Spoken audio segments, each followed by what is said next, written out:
मोदी सरकार के दौर में मुसलमानों समेत जो माइनॉरिटीज़ पर, अक़लियतों पर हिंदू इंतहा पसंदों के हमलों में हम देख रहे हैं कि गैर मामूली इजाफा हो रहा है। और पाकिस्तान ने भारतीय मुजालिम के जो डोजियर्स हैं वो भी जमा करवाए, लेकिन आलमी ताकतों और अक़वाम मुत्तहिदा के इदारों पर कोई असर नहीं हुआ। रशिया और चाइना जो हैं दोनों जिटरी हो रहे हैं, परेशान हो रहे हैं, क्योंकि इंडिया जो है वो सेंट्रल एशिया तक उसकी पहुंच हो गई है। अब ये इन मकबूजा कश्मीर में जो काबिज भारतीय फौज है उसकी रियासती दहशतगर्दी का सिलसिला जारी है। कश्मीर मीडिया सर्विस के मुताबिक काबिज भारतीय फोर्सेस ने एक और कश्मीरी नौजवान को मुहासरे और नाम निहाद सर्च ऑपरेशन की आड़ में शहीद कर दिया। काबिज भारतीय फौज ने इलाके के दाखिली और खारिजी रास्ते बंद कर दिए और काबिज इंतजामिया ने इलाके में इंटरनेट, मोबाइल फोन जो सर्विसेज हैं उनको मुअत्तल कर दिया। Pakistan cannot take an inch of Jammu and Kashmir land आज़ाद। गुलाम नबी आज़ाद ने कल ये एक बयान दिया है कि पाकिस्तान एडी चोटी का जोर लगा ले फिर भी वो इंडियन ऑक्युपाइड कश्मीर का 1 इंच भी नहीं ले सकता। जय हिंद, स्वागत है आप सबका दी तथ्य न्यूज़ में साथियों, जहां पे हिंदुस्तानी सरकार ने ये फैसला कर दिया कि अब कोई भी हिंदुस्तानी कश्मीर में ज़मीन खरीद सकता है, अपने घर, ऑफिस, फलाना ढिमकाना, कोई भी बिजनेस प्रॉपर्टी, किसी भी तरीके का इन्वेस्टमेंट कर सकता है। उसके बाद से पाकिस्तानियों के लिए बरनौल मोमेंट हो गया है। पाकिस्तानियों को पहले तो उम्मीद थी कि जो मुस्लिम उम्मा है वो आएगा उनकी रक्षा करने और इस मामले में बीच में बोलेगा, वो नहीं आया। लेकिन एक और उम्मीद थी कि कोई नहीं आएगा तो कम से कम तालिबानी तो आएंगे और हमको जो है वो कश्मीर फतेह करके देंगे। ये मात्र 2 महीने पुरानी बात है, 2 महीने पहले ये पाकिस्तानी बोलते थे। वही तालिबानी अभी भी मौजूद हैं, लेकिन कश्मीर तो दूर की बात है। अभी जो इनका खुद का प्रांत है KPK खैबर पख्तून, वो वहाँ से लेकर पूरा अटक तक का हिस्सा जो है कब्जियाने के लिए इनके फौजियों को आप सुन ही रहे हैं 2-3 दिन से कैसे पकड़ पकड़ के मार रहे हैं। इतने दिन में तकरीबन 8-10 जो फौजी हैं इनके निपटा दिए हैं। पूरी चीज़ क्या है, पहले उधर हम चलते हैं। नाज़रीन, सब्र का फल कहते हैं कि हमेशा मीठा होता है और सब्र करना वैसे कोई आसान काम भी नहीं होता और ना ही ये इंसान के अंदर पहले से मौजूद होता है। सब्र जो होता है ना वो वक्त के साथ साथ आता है। कैसे आता है? तल्ख तजुर्बात से आता है, बुरे वक्त का सामना करते करते आता है। और अल्लाह पाक ने अपने बंदे से वादा किया है कि वो सब्र करने वाले के साथ है, लेकिन इसके लिए सब्र का पैमाना हाथ से छूटना नहीं चाहिए कि इंसान को हर हाल में ये बड़े इंपॉर्टेंट है साथियों। एक तरफ जो इंडिया सेंट्रल एशियन कंट्रीज़ के साथ में जो अपने रिश्ते मजबूत कर रहा है, उसकी वजह से रशिया और चाइना दोनों को ही जो है वो तकलीफ़ हुई है। तकलीफ़ सीधी सी बात है, रशिया को तो इसीलिए हुई क्योंकि कभी एक दौर था जब मॉस्को में बैठे बैठे इन सब देशों की सरकारें जो हैं आराम से चलती थी। वो सोवियत यूनियन का टाइम था तब, क्योंकि इन्हीं का सोवियत यूनियन का ही हिस्सा थे, USSR का ही ये सारे के सारे देश हिस्सा थे।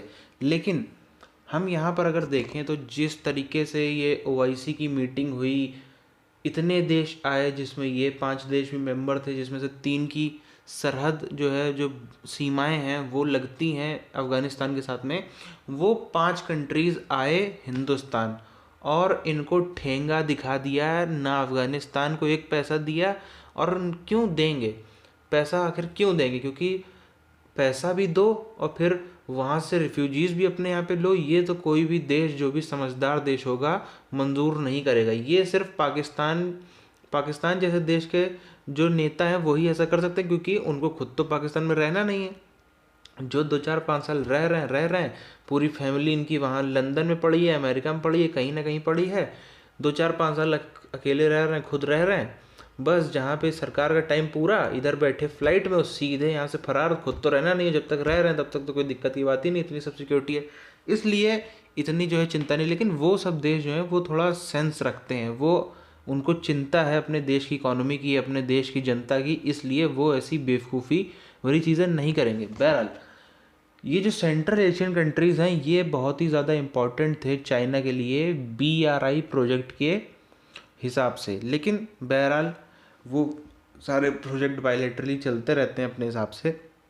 लेकिन जो है कम से कम एक फैक्टर तो है कि हाँ भाई, इंडिया जो है इस तरफ में काफ़ी ज़्यादा मजबूत हो रहा है। अब कश्मीर की अगर हम दोबारा से बात करें तो कश्मीर में आप देखिए जिस तरीके से अब जो है इन्वेस्टमेंट, तो आप देखिए पूरी दुनिया से ही इन्वेस्टमेंट आ रहे हैं। तो एक चीज़ तो है कि कम से कम इन्वेस्टमेंट आ रहे हैं। थोड़ी सी जो चीज़ सुधार होनी चाहिए और होगी भी, वो है वहाँ पे सेफ्टी रहे, वहाँ पे जितने भी टूरिस्ट आए, जो भी लोग इन्वेस्टमेंट करने आए, उनको बस एक थोड़ी सी सेफ्टी मिलनी चाहिए, जो कि काफ़ी हद तक तो श्रीनगर और आसपास जहाँ तक टूरिस्ट जाते हैं वहाँ तक तो है, लेकिन फिर भी पूरे कश्मीर में नहीं है, ये हर कोई जानता है। तो हालांकि उस पर भी सोचा जाएगा, उसका भी कैसे करना है, क्या करना है, वो भी सरकार उसका रास्ता निकाल लेगी। लेकिन पाकिस्तानियों को इस चीज़ से हुई है बहुत ज़्यादा तकलीफ, क्योंकि एक पहली बार हम देखें तो पिछले 10 साल पीछे जाएं तो इनके साथ में कई चेहरे नज़र आते थे।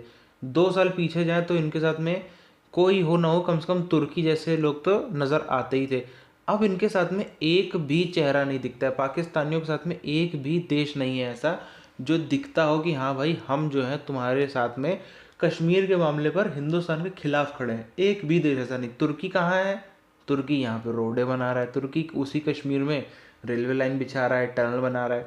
अब कुछ लोग कहेंगे ये जो कॉन्ट्रैक्ट थे तुर्की को क्यों दिए, इसको तो बिल्कुल कतई नहीं देने चाहिए। तो भैया ऐसे ही जो है वो राजनीति चलती है, डिप्लोमेसी ऐसे ही चलती है कि अगर आपको किसी को शांत करना है तो आपको प्रोजेक्ट देने पड़ेंगे, और तुर्की को नहीं देते तो किसी ना किसी को तो देते ही, किसी ना किसी को तो देते ही। तो भाई किसी को किसी न किसी, उससे बढ़िया उसको दे दो जो फिलहाल के तौर पर दुश्मन को कमज़ोर करे। क्योंकि इंडिया ऐसा नहीं कि खुन्नस में कोई फैसला ले या ऐसा कुछ करे, सीधी सी बात है, इंडिया को वहाँ पे इन्वेस्टमेंट लाने हैं, इंडिया को वहाँ पर जो है वो सेटअप अच्छा करना है, इंडिया को जो है वहाँ पर टूरिज़्म बेस्ड इकोनॉमी बनानी है। इसके लिए वहाँ पे झगड़ेबाजी में ऐसी टूरिज़्म बेस्ड इकोनॉमी नहीं बनती, या फिर किसी भी तरीके की इकोनॉमी बनती जहाँ पे झगड़ाबाजी हो, वहाँ पर ग्रोथ नहीं होती है। तो बहरहाल इस वीडियो को यहीं पर ख़त्म करते हैं, मिलते हैं आप सबसे आने वाली वीडियोज़ में, तब तक के लिए जय हिंद।